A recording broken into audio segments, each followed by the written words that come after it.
We often refer to the Performax Difference as what sets us apart from other Australian companies in our field. Existing customers and those who have experienced our vehicles via a test drive or have visited our conversion facility have learned firsthand what this means. Fantastic. To convey this, Impressive. without having the benefit of being able to drive one of our vehicles or being here to see the conversion process, listen to our Research and Development Manager, to an absolute performance vehicle expert, supercar racing driver Russell Ingle, and our Production Manager Shane Hollandale. Just beware, those that have experienced the Performax Difference for themselves have been so in awe of what we achieve here, very few have been able to withstand the temptation of owning a Performax truck or muscle car. Performax Difference is just things like development of components we don't have available in right-hand drive. So for an example is the ventilation system in the Chevy truck.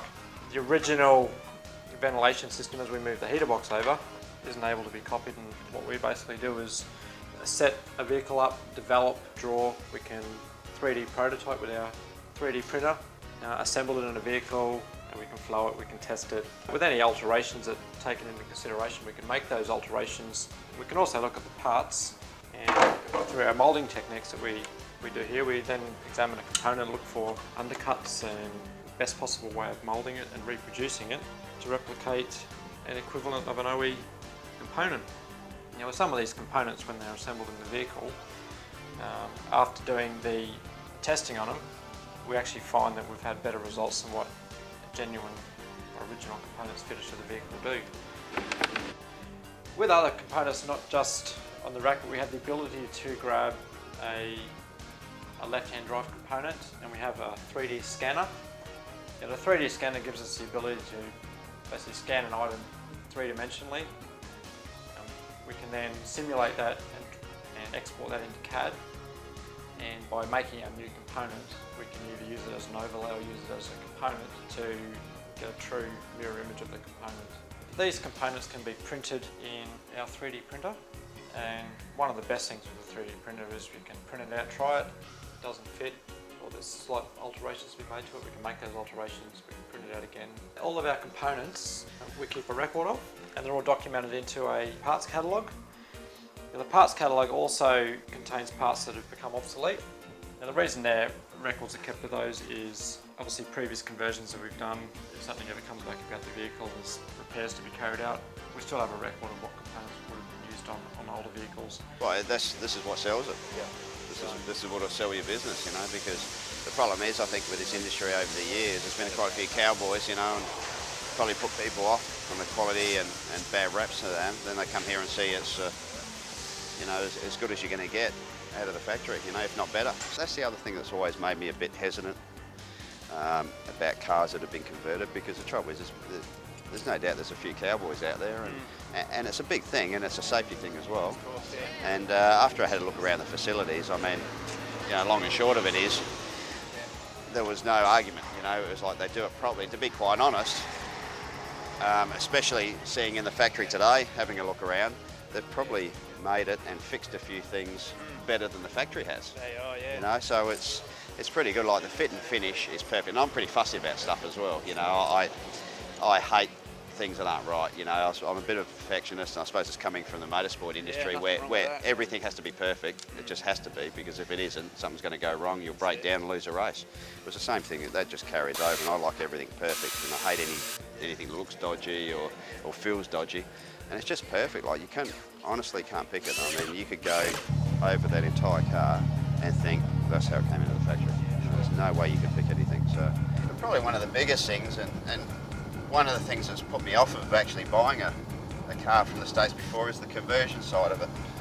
Is because I've seen a lot of cars over the years that have been converted from left to right-hand drive, and I tell you what, it's been a bit scary. I've opened the doors and there's gaps in the dashes, and just some of the mechanical aspects of it were pretty average, and that's probably what's put me off. And when I saw the team at Performax and saw the quality of workmanship and the guys in the factory, how skilled they are in the manufacturing all the parts that you need for the conversion of the car, there was just, without question, I was completely satisfied that the conversion was going to be as good, and in my opinion, I think it's actually better than what's come off the production line.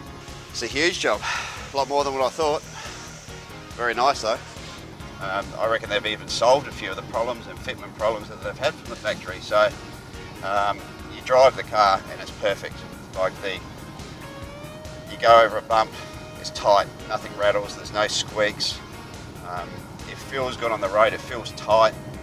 The steering feels a beautiful feedback through the wheel.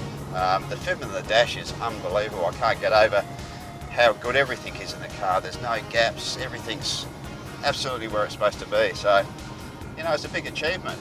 And when now seeing behind the scenes what actually goes into building the car and the extents that they go to make sure everything's perfect as well. I mean, they're using technology in the factory that we use on our race cars, exactly the same machinery. So they're onto it, they know what they're doing, and there's no shortcuts taken. So, like I said, I'm totally reassured that the conversion problem was a non-issue, that I know this car's safe, it'll drive good, and more importantly, it's going to last. You know, in the next 4, 5, 6 years, it'll drive like it is now. The good thing about it is, you know, a lot of people drive the cars and they drive it on a smooth road and everything feels nice on a smooth road. But we're on a fairly bumpy section of road here. It's got a few vibrations, little undulations in the road, and that normally brings out all the squeaks and rattles, even in a new car. But we're going along the road here, hit a few bumps, a few potholes here. Perfect. Oh, there's not a squeak, not a rattle.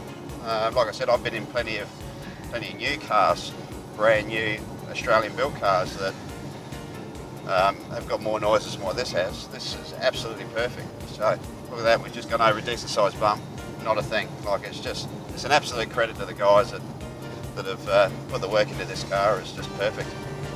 If you did a total of all the work of the 31 guys here, I think we did the experiment one day and it's somewhere in the vicinity of 250 years of experience. So, you know, some guys have been here 12, 13, 14 years, you know, and you would probably think that over half the workforce has been here 3 or 4 years plus. So a lot of experience in it. It is a specialised operation, so there's many trades combined. So a lot of skill within the walls. Obviously, with any growing business, it's the importance of succession planning and upskilling your team is one of the critical things that you need to focus on. Getting guys also to go in between bays is another thing too. Getting guys who are skilled on not just trucks, but on Corvettes or Mustangs or Camaros. So also breaks up the monotony as well. The truck line goes through roughly 180 QA checks in its life here. Well, I mean, it's here for 5 days, so big focus on building quality into the process.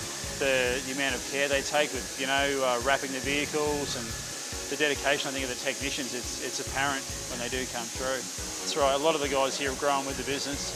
They understand it, they know the ins and outs of it, and they very important for them. And I think a sense of pride when they actually achieve, you know, the vehicles going out at that standard gives them a sense of self-importance as well. I think that's important in your workforce, absolutely.